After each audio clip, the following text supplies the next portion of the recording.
Alpha public school, Indian oil petrol pump के सामने, Raipur road, Mungeli. Alekh महिमा धर्म जागरण एवं विश्व शांति के लिए रायपुर के गांधीनगर शंकर नगर वार्ड में महायज्ञ का आयोजन किया गया है।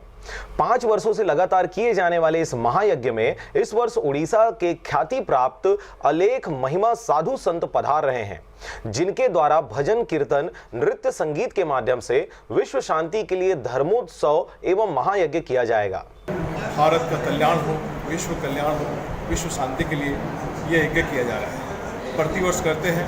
बाबा लोग उड़ीसा से कालाहांडी, ढेकानाल, बलांगीर, नवापाड़ा ऐसे अनेकों जिलों से आए हुए हैं और यहाँ भी बहुत सारे भक्तगण हैं, बाबागण भी हैं, तो और भी आने वाले हैं।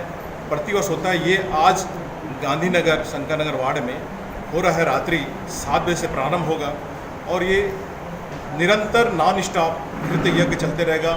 मंत्र जाप होगा, बाबा लोग नृत्य करेंगे, गीत गाएंगे, भजन कीर्तन होगा। सारे बस्ती वाले, महिला वाले, जो भी धर्म प्रेमी लोग आएंगे उसमें उस कार्यक्रम में सम्मिलित होंगे और नृत्य यज्ञ की आहुति होती है। अपने परिवार के कल्याण के लिए, अपने व्यापार व्यवसाय को फले फूले, उसके लिए कार्यक्रम होता है।